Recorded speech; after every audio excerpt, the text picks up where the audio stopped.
Distress signal from Alpha Point. The bridge of the rebel battlecruiser was an impressive sight, a vast expanse of state-of-the-art tech stations, large screens depicting various sections of space, and a centralized command seat. Dominating the helm, Prince Arlen guided the conversation, taking in the panoramic view of the starscape outside. I still can't believe we got out of there, Davin. Arlon mused, recounting their narrow escapes and encounters at the rebel base. Feels like ages ago. Davin chuckled, a glint in his eye. The tales we can tell. And here we are, going on another adventure. Only this time, we have company from the other side of the fence. Arlen glanced at Rice and Lyra, the Federation duo. Lyra, with her sleek silver hair and distinct Federation attire, stood slightly aloof, taking in the unfamiliar surroundings. Beside her, Rice looked equally out of place, but his demeanor was one of keen interest. You know, Lyra began with a wistful tone, seeing the Federation ships will be like a breath of fresh air. I've missed the sleek design, the precise maneuvering. Most of all, I've missed Kirin fruit. The tanginess, the sweet aftertaste. Ah, Federation food. Trust me, they're to die for. Rice chuckled, nodding. I'm dreaming of a big bowl of Nuello stew. Haven't had it since we started this mission. Seems like a lifetime ago. Davin raised an eyebrow, curiosity evident. Nuello stew? Kirin fruit? They sound exotic. Lyra smirked. Trust me, they're to die for. Once we rendezvous with the Federation fleet, I'll make sure you get a taste. Rice nodded. It's a deal. We'll exchange some of our Federation favorites for a taste of your rebel specialties. Before Arlen could share stories of traditional rebel feasts, a sudden interruption came in the form of a persistent beep from the communications desk. The playful and nostalgic atmosphere that had settled on the bridge was instantly replaced by tension. The communications officer, a young rebel with sharp features and alert eyes, looked up with concern. Sir, I've intercepted a signal. It seems to be from Alpha Point. All chatter ceased. Alpha Point was the heart of the rebel movement. If there was a distress call from there, it meant something was horribly amiss. The signal was rough, filled with static. They strained their ears to catch the fragments. To anyone listening, siege, Drac, sabotage, trust no one. A heavy silence draped the bridge. The message's implications were unmistakable. Arlon gripped the armrests of his seat, the weight of command pressing on him. Plot a course back to Alpha Point, he ordered, voice low and filled with dread. But Lyra stepped forward, her tone cautious. Arlen, if that message was broadcasted, it means they believe there's no hope left. Going back might be... I can't just leave them behind. Arlon snapped, his emotions evident. Rice, ever the mediator, interjected gently. We understand, Arlon, but we need to think strategically. If the Drac have reached Alpha Point, we need to regroup and plan. The room was tense, filled with unsaid emotions and thoughts. Among them, Davin's reaction, or lack thereof, was palpable. His usually animated demeanor was eerily subdued, which drew questioning glances. Yet, given the gravity of the situation, most assumed it was shock or an internal struggle with the dire news. And as the weight of the message from Alpha Point settled on the crew, the path ahead seemed uncertain. There was no turning back, but the road forward was fraught with peril and tough choices. Federation concern. The Federation vessel, the Argus, one of 3 mighty human battlecruisers en route to a rendezvous with the rebels, glided seamlessly through the cold void of deep space. Its pristine metallic sheen, symbolic of human engineering prowess, shimmered against the backdrop of distant stars. Inside, the command center was a symphony of hushed tones, as officers exchanged information and manned their stations. Above them, holographic screens displayed various sections of space, constantly updating with new data. Commander Elara Vance, a tall woman with striking silver eyes, monitored the crew's efficiency from her captain's chair. She was known for her meticulous nature, an attribute that had seen her through many challenging missions. Her contemplation was interrupted by a soft chime. The communications officer, Lieutenant Mercer, raised his head, his face visibly pale. Commander, we've picked up a distress signal. It's from Alpha Point. The air in the room grew thick with tension. Commander Vance immediately motioned for the message to be played. The garbled words echoed through the chamber, the urgency clear despite the static. Siege, Drac, sabotage, trust no one. Alara's expression hardened, her mind racing. Get the senior officers in the briefing room, now. Within minutes, the room was occupied by the ship's top brass. The dim lighting cast elongated shadows, further intensifying the atmosphere. We've all heard the message.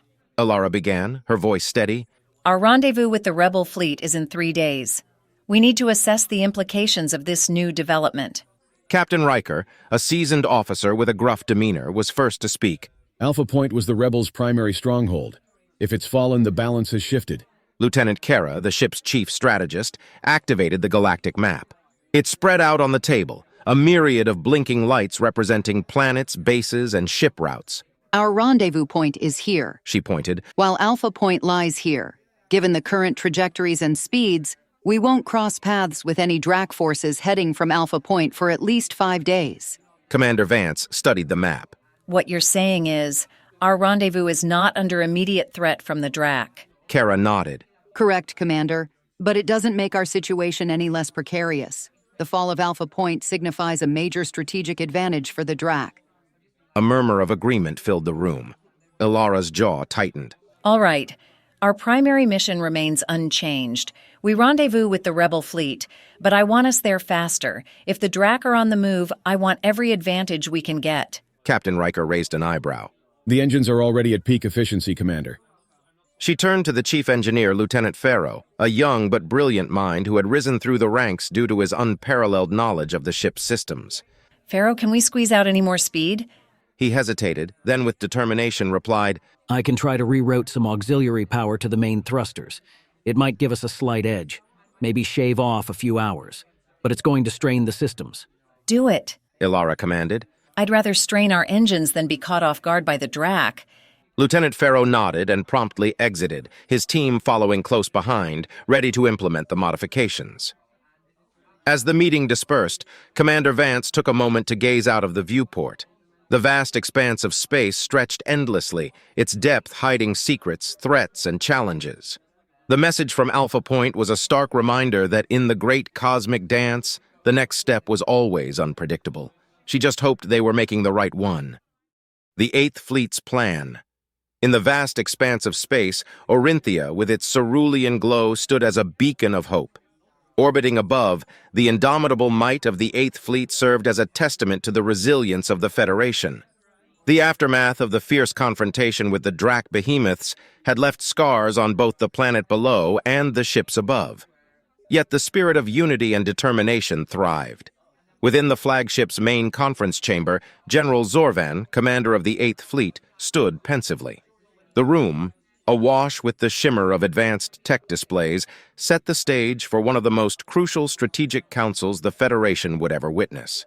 At the heart of their discussion, maintaining the technological edge over the Drac. As it stands, Zorvan began, his tone solemn yet firm. Our EMP devices are now known to the Drac. If we rely on their efficacy at the next encounter, we could get a rude awakening, especially if the Drac developed any countermeasures. We need to evolve, anticipate the Drac's adaptations. Captain Elson, never one to mince words, leaned forward. Agreed. Our dependence on the EMPs could be our undoing.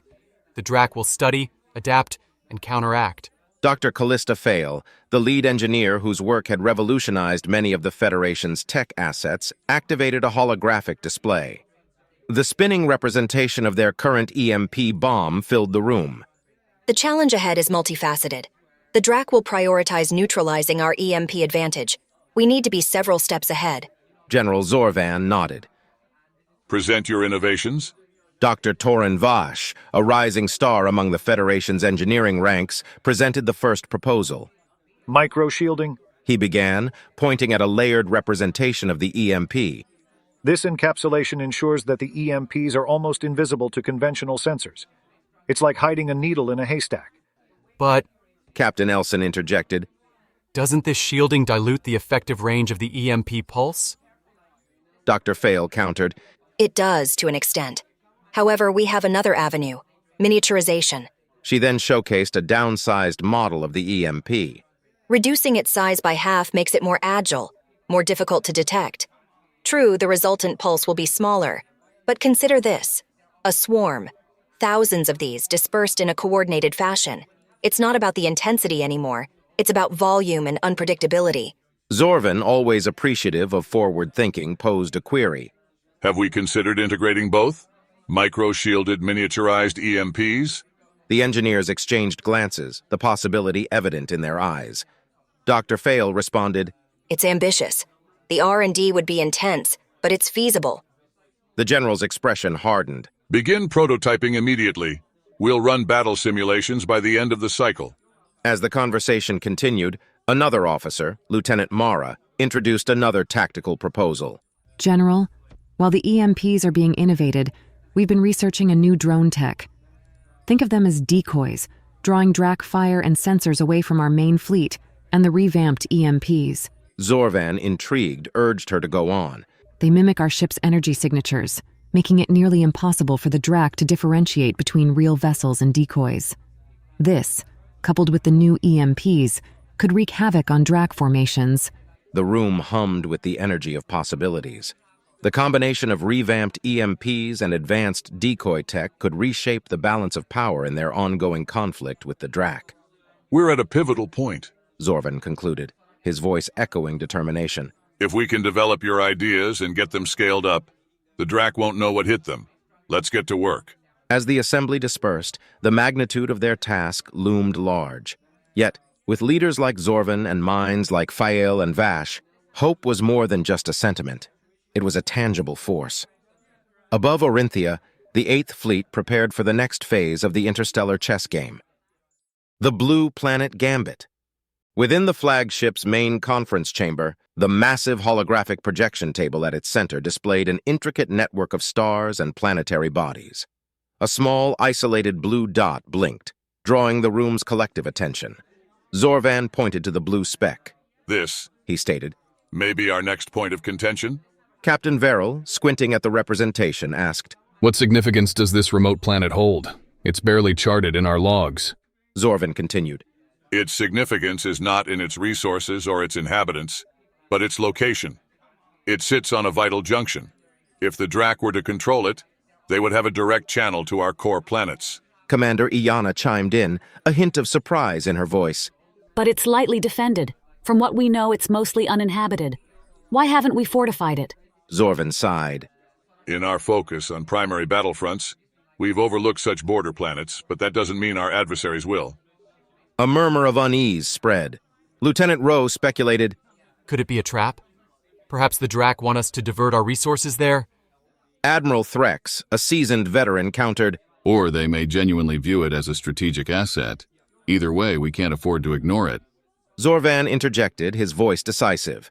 Trap or not, we fortify and defend. We'll not cede 1 inch of Federation space without a fight. Orinthia has enough defenses for now. The Eighth Fleet will move to protect the Blue Planet. A data officer quickly cross-referenced their logs. Sir, our archives don't say much about it. Local scans from our last survey mission dubbed it Akiria. Minor fauna, breathable atmosphere, but nothing remarkable. One last thing. Zorvan interposed, scanning the room.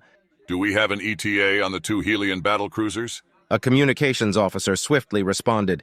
Yes, General Zorvan. They're due to arrive in approximately 30 hours. Good. Zorvan nodded. Let them know we're going to be at Akiria. Send them updated coordinates for a rendezvous there. For Akiria, I want reconnaissance. Zorvan instructed. And not just long range. I want eyes and boots on the ground. Before we make our stand, we need to know what we're standing on. Yes, General. Acknowledged Commander Iana, already initiating preparations. Zorvan turned to Admiral Threx. Prepare the fleet. You and I will lead the vanguard. Leave 6 battle cruisers with Orinthia. The rest will accompany us. The room, once humming with debate and speculation, was now a hive of activity, with officers and aides finalizing ship assignments, resources, and strategy.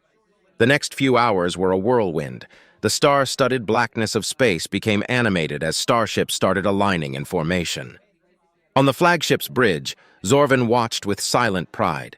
The Federation, despite its challenges, was an entity of resilience and unity. With a final check and nod from Admiral Threx, Zorvan ordered, Engage FTL drives. Set course for Akiria. A symphony of lights and sounds enveloped the fleet. The faster-than-light engines, marvels of engineering and physics, ignited in a radiant display. Space and time seemed to fold, and in mere moments the Eighth Fleet, comprising 30 majestic vessels, disappeared into the void, leaving behind a brief, luminous trail. Beyond, in the vast frontier of the galaxy, lay Akiria, a mysterious blue planet that had unwittingly become a linchpin in the interstellar conflict. As the Federation fleet raced toward it, the future remained uncertain, but their resolve was unmistakable.